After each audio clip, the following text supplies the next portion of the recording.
My name is Eboni Rafus, and today I want to talk to you about my hair. But in order to talk to you about my hair, I also have to talk to you about Western standards of beauty. And in order to talk about Western standards of beauty, I had to talk a little bit about white privilege. You see, most people think that white privilege and class privilege are the same thing, but they're not. Although race and socioeconomic class are closely linked, white privilege goes far beyond access to wealth. It goes far beyond access to high-paying jobs and access to education. White privilege can simply be the luxury of seeing people who look like you in the television shows you watch and the magazines you read.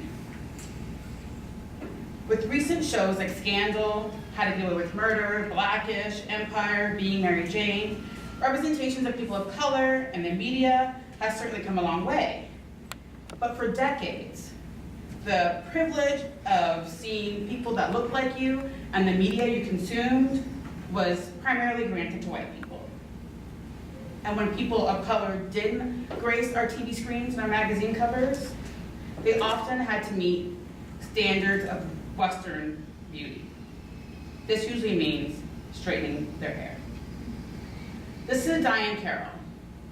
She is the first Black woman to have the leading role in a television show. Her show, Julia, premiered in 1968. You'll notice that her hair looks very different from mine today. That's because she manipulated the texture of her hair so that it more closely resembled the texture of her white counterpart. This is Felicia Rashad. She played Claire Huxtable on a very popular 80s show, The Cosby Show. I grew up watching this show, and for me, she was the epitome of womanhood and motherhood. I wanted to be just like her when I grew up. You'll notice that her hair is different from mine as well. Then there were girls my age that grew up alongside me. Laura from Family Matters, Tootie from Facts of Life, Vanessa from The Cosby Show. And when I was little, I used to wear my hair in two braided pigtails, one on each side, like Anna Green Gables. But as I got older, I wanted to emulate those girls I watched on television. I don't know if you can tell in this zoomed in grain picture, but the bottom of my braid, my hair is textured, it's kinky. By the time I went to high school, I started straightening my hair. In my senior picture, you can see the ends of my hair are very straight. In order to do this, in order to manipulate my hair like the actresses I saw on television, I had to put a cast iron comb on the stove until it was literally smoking hot, and then run it through my hair. Nowadays, we have the kind that you can just plug into the wall, but back in my day, you literally had to put a hot comb in the fire, and then put that hot comb in your hair, often burning yourself in the process.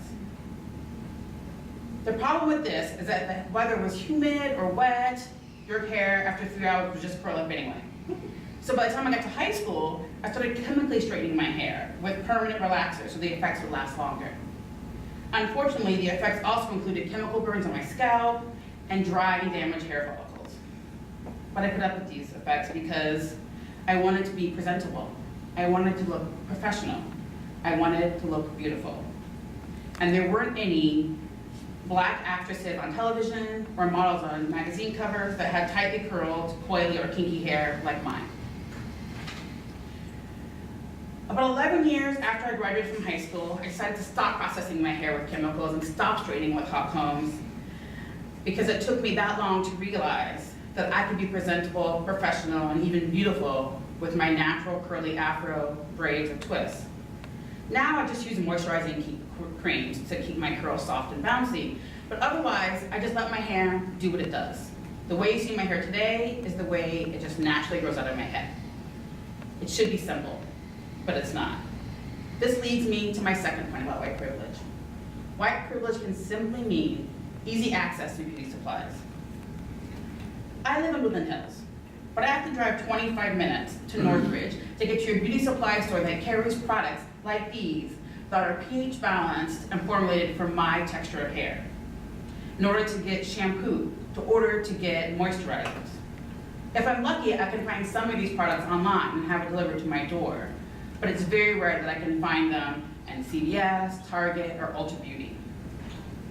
If I want to get my hair trimmed or braided or twisted, I have to drive an hour and a half to South LA because no one in the Western Valley knows how to do black hair.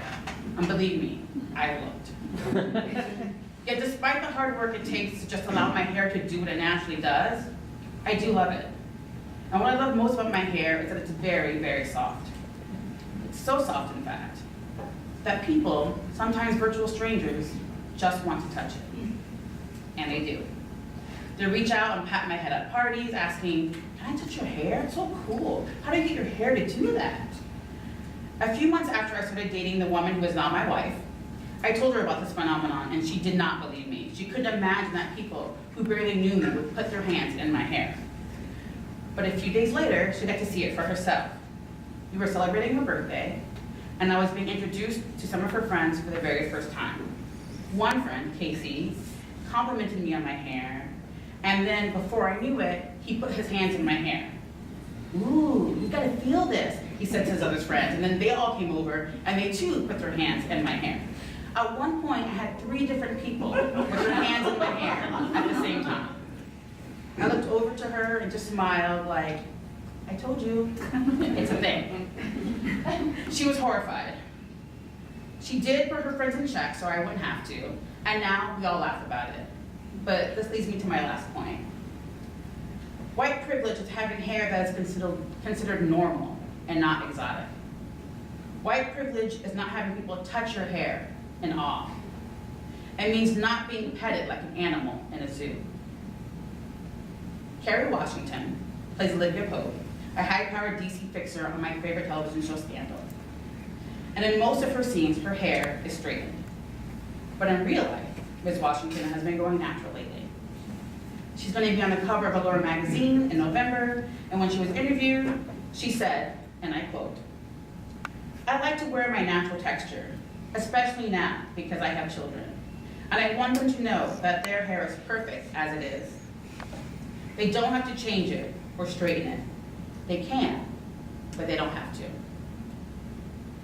I think that if more people follow Kerry Washington and Solange Knowles and Gabrielle Union's lead and rock their natural hair, there would be less little girls like me willing to physically and chemically change their natural selves just to feel recognizable, just to feel seen, just to feel normal. I know I'm not a celebrity, but I'm doing my part by learning to embrace my own squishy, kinky, coily, curly hair. And I have to admit, it is quite fluffy. But before you ask, no, you cannot touch my hair.